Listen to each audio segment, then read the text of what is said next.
The Galactic Coalition had always viewed humans as crude but amusing anomalies, primitive bipeds who somehow survived through sheer stubbornness. Their armies, clad in mechanized exo-armor and wielding plasma rifles that could melt rock, rarely took humanity seriously, especially not the snipers. Projectile weapons were relics in their eyes, laughable tools from a forgotten age. When word came that a human sniper had been spotted near the Viatar advance post on Gridhos Prime, it was met with open ridicule. Jokes spread fast. The sniper, they said, probably used iron sights and camouflage nets.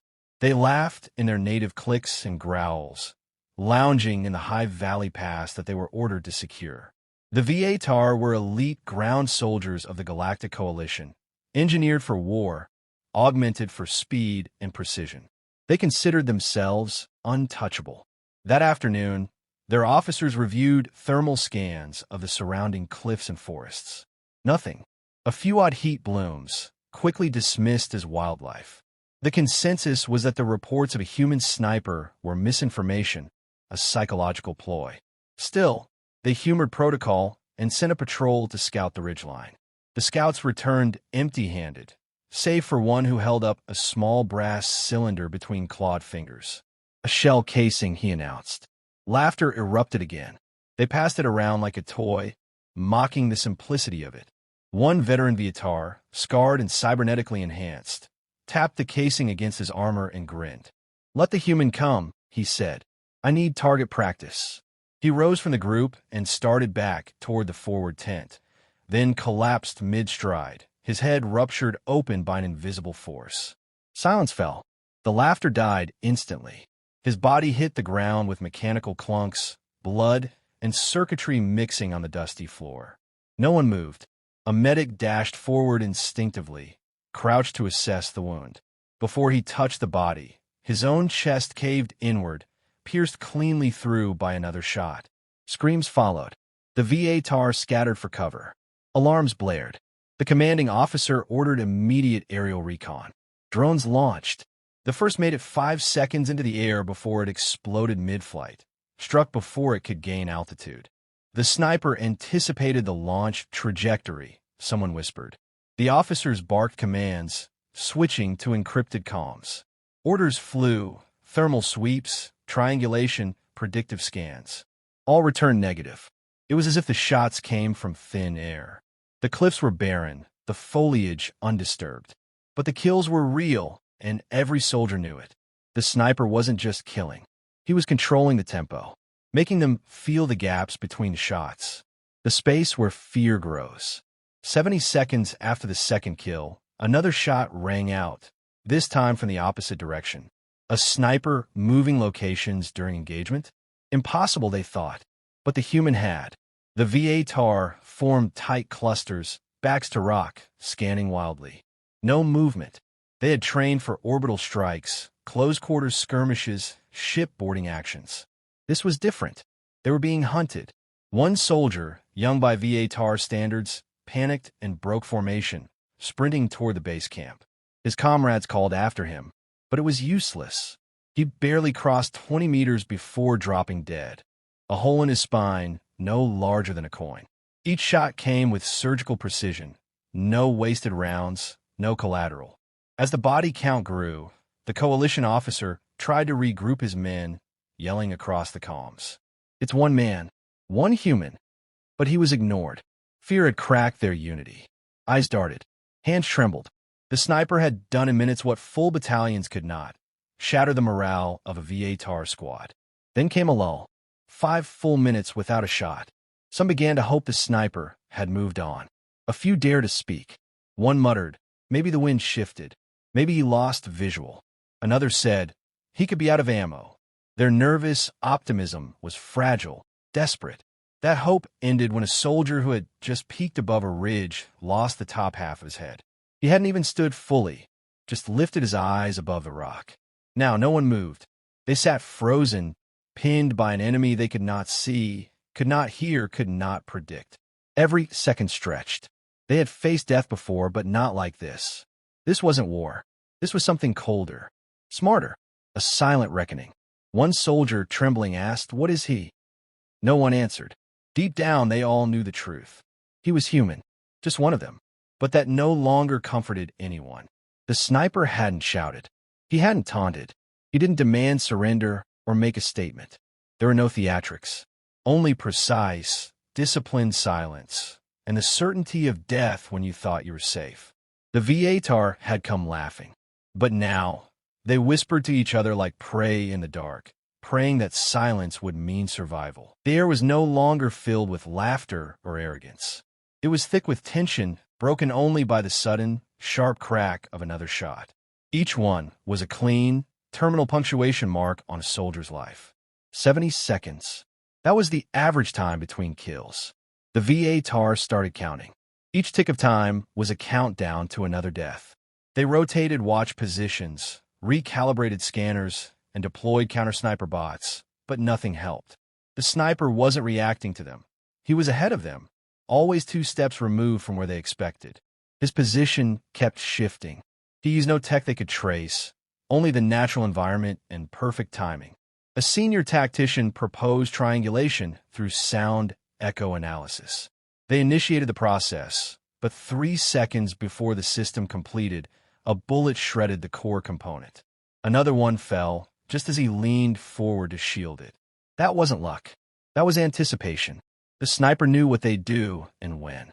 Every decision they made played into a plan he'd laid hours before. That level of foresight terrified them more than the shots themselves. They switched tactics. No more grouping. They scattered across the ridge, crawling between cover, trying to outsmart him with randomness. It made no difference. The next target died while taking cover behind a boulder, shot through a gap no wider than a credit chip. Another tried to play dead, laying still in the dust for over 10 minutes. His helmet was punctured when he flinched at a nearby rock slide. The sniper had waited, not for motion, just for weakness. By now, the Viatar no longer spoke of killing him. They just wanted to survive. A lieutenant issued an emergency broadcast to orbit, requesting reinforcements. No one responded, either jammed or ignored. Some believed command wanted the sniper tested to see what one human could do against a Viatar unit. If that was true, they were the experiment, and it was failing. A field engineer attempted to launch a decoy beacon, projecting a false thermal signature. It triggered a shot instantly, but not at the beacon, at the engineer. The sniper had ignored the obvious bait and eliminated the actual threat. Cold logic. A perfect predator. Others stopped trying. They buried themselves in shallow craters, hoping to become background noise. One soldier murmured, "He doesn't shoot everyone." That was true. A few had been spared, but only made things worse. There was no pattern, no reason. The randomness felt like judgment. A young Viatar broke down completely, tearing off his helmet, screaming into the open. He begged to see his enemy, to understand what was killing them. Nothing happened. He cried, crawled forward, and then lay still. No shot came. He kept breathing. The others watched in horror, not because he might die, but because he hadn't. The sniper had made a choice, and the message was clear. The power to kill was his, not theirs. Even surrender wasn't their decision anymore. Veteran shock troopers stepped in. These weren't ordinary soldiers. They were engineered without empathy, designed for surgical combat. They deployed flares, smoke grenades, and plasma suppressors to flush the cliffs. The moment they crossed into the canyon, 3 of them died. Simultaneously, from 3 different angles. The sniper had mapped out multiple kill zones. He wasn't reacting. He had prepared every inch of this ground before they'd ever arrived. One trooper launched a micro-drone, an old model, short range, no heat. It barely made it 3 meters before crashing. A round had punched through it midair. The sniper didn't need to see it clearly. He just needed to know it would be there. Now every step they took was agony. No strategy held. No pattern saved them. They had superior numbers, technology, and armor. None of it mattered. A human with a bolt-action weapon was undoing everything they were. The commander finally gave the order to fall back and regroup, but there was no regrouping. The survivors were too scattered, too broken. Some refused to move at all.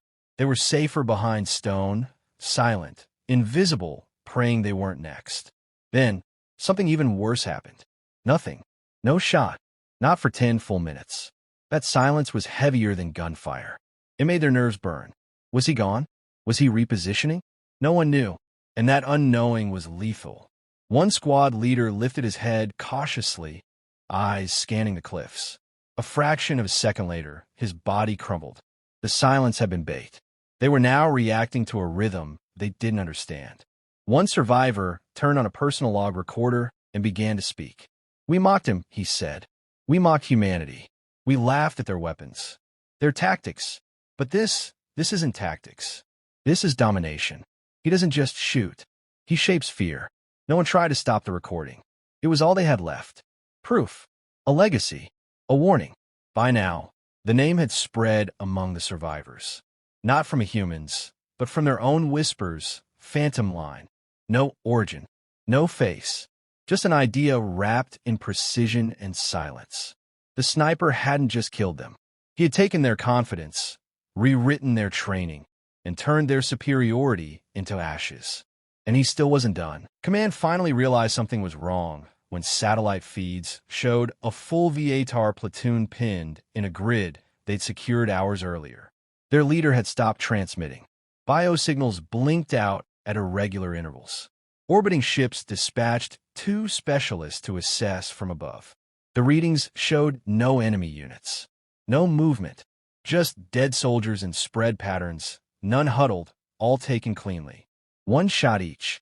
No crossfire. No evidence of engagement. Just erasure. Orders were updated. Reinforcements rerouted. High Command refused to accept that one human was halting their advance. They assumed it was a cloaked kill team. Anything else was inconceivable. The remaining VATAR began changing behavior. They no longer searched for the sniper. They stayed low, refused to speak, even in encrypted channels. Any form of communication might draw attention. They started marking time by the interval between kills. Every 70 seconds was a breath cycle. They waited for it, feared it.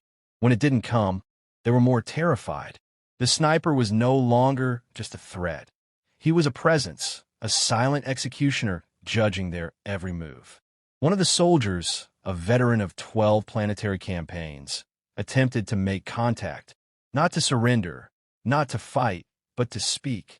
He raised his rifle, placed it gently on the ground, and stepped out slowly, hands raised. He said nothing, only waited. Nothing happened. He took another step. Still nothing. Then he dropped to his knees. And still he lived. The others watched through scope and visor.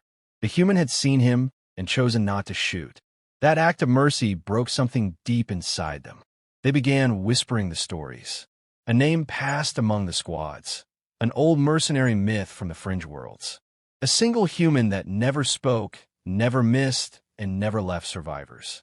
A ghost who fought in silence and vanished without trace. They never believed it. Until now. They called him Phantom Line, not because he crossed enemy lines, but because wherever he was, that place became a line between life and death. Another assault unit was deployed, Genetic Division's pride. 6 enhanced hunters, each programmed without hesitation or fear. They dropped silently, engaged in formation, split into flanking maneuvers, triangulated a quadrant within 30 seconds. All 6 were dead by the end of the next minute, each taken down before they reached cover. Clean entry, no exit wounds. Center mass, no missed shots, not a single bullet fired in return. The feed went dark before the final one hit the ground. It was no longer a battle. It was a message. One remaining VATAR, the highest-ranking survivor, recorded a final log. We were not outgunned. We were outthought, outweighted, outwilled. That man did not chase us. He waited. He didn't rage. He calculated. He let us fall apart under our own fear, one kill at a time. We sent our best. He never even flinched. Scouts stopped scanning. Engineers stopped recalibrating. They huddled in the cold, waiting for night. No one wanted to be the last body of the day. Command sent a withdrawal order, citing tactical realignment. Everyone knew it was retreat, but there was no evacuation route. The sniper controlled every ridge, every path, every step of their escape. They began moving only when clouds darkened the sun. Low light, Less visibility. Maybe he couldn't see through it. Maybe he moved on. They advanced through canyons, one by one, weapons ready. Every shadow felt like a target zone. They found no blood trails, no empty mags, not even footprints. Just corpses of their own and a silence that mocked their failure. Then, one soldier spotted something lodged between two rocks, a small metal card. Hand-cut, etched with symbols none of them could translate, but beneath it, in Terran English, were 3 words: target acquired. Terminated. That card alone unraveled the last of their confidence. No trace of movement. No evidence of habitation. He'd been here, and left without a sound. The retreat became a sprint. Soldiers abandoned formation. Commanders didn't stop them. No one wanted to stay behind. No one wanted to be the next name forgotten. By the time they reached the extraction point, only 14 remained. 52 had entered the zone. None had fought back, not for lack of trying, but because they'd never seen the target. The humans didn't send him as a warrior. They sent him as a reminder. Their message wasn't a declaration. It was a quiet demonstration of what precision, patience, and presence could do to an army built on fearlessness. Orbiting Command issued a new directive: avoid extended engagements with untagged human units in open terrain. No official acknowledgement of failure. No posthumous awards. Just a silent adjustment in doctrine. And among the whispers of surviving soldiers, the name Phantom Line took root, not as fear, but as a reverent warning. Not because he killed them, but because he made them understand how little they knew about real war. The final extraction was a quiet affair. No fanfare, no formation, just armored figures, once proud and precise, now broken and silent, boarding drop shuttles under emergency nightfall protocol. No one spoke during the ascent. The surviving Viatar had nothing to report because nothing made sense. No trace of a human had been recovered. No confirmed visual. No signature. Only bodies, shell casings, and the psychological wreckage of an elite platoon undone by a single operator. Orbiting Command tried to frame the failure as tactical miscalculation. The soldiers knew better. It wasn't numbers or terrain. It was discipline versus assumption. An assumption had lost. High Command buried the report. No press release. No ceremony. The official record cited an environmental hazard and equipment failure. A convenient lie to protect their doctrine. But beneath the silence, internal memos circulated. A term began appearing in encrypted communications. Phantom-level anomaly. Not an official classification. Just a warning. If ground forces encountered unexpected, high-precision casualties in open terrain, retreat was advised without engagement. The line between denial and fear had been quietly crossed. Back on Gridhose Prime, patrols were halted indefinitely in the southern range. Drones were deployed, but most never returned. Those that had found nothing. No rifle. No camp. No heat. Just a single rock shelf, empty save for a spent casing standing upright on its base, placed there intentionally. It wasn't intimidation. It was closure. A quiet signature. Not every sniper left a trail, but this one made sure his message was read. Within weeks, whispers spread among the outer colonies. Not human propaganda. Alien traders. Mercs. Smugglers. Stories of the ghost sniper. The unseen marksman. The Phantom Line. No visuals. No records.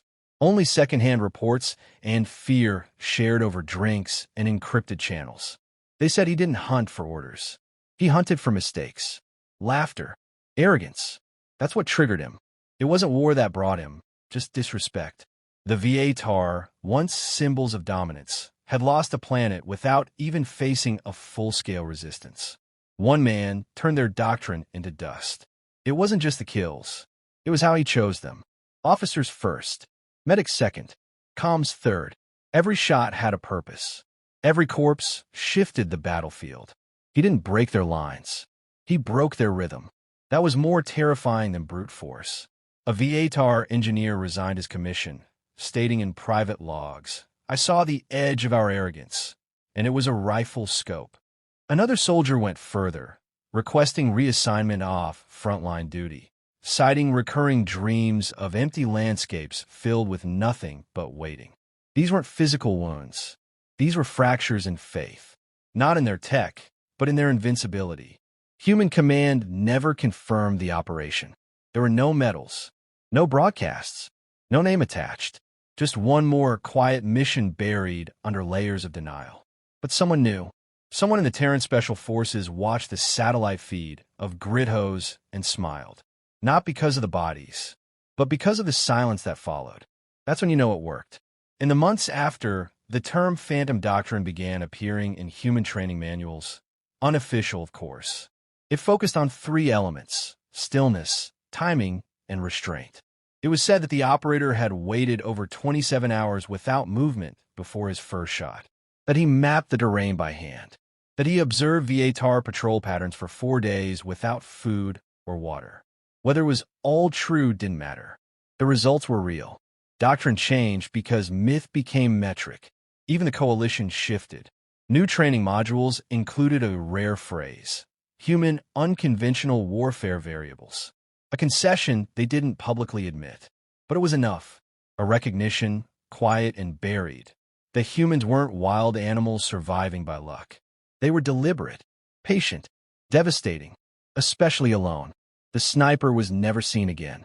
Not officially, but in every sector where a human presence was considered too small to worry about, soldiers paused. They checked ridgelines. They watched the wind. They stayed silent. Because sometimes silence meant he was already watching. Waiting. Not for orders. Not for war. Just for a reason. And on a cliffside, far from that world, a man adjusted a worn scope, recalibrated for atmosphere, and lay prone for another long wait. Not hunting glory. Not seeking revenge. Just doing what he was trained to do. Move unseen. Decide who deserved a bullet. And deliver it with the weight of every human who had ever been laughed at. There were no speeches, no screams, just the final thought in every enemy's mind as the shot landed. It was just one of them, and that was enough.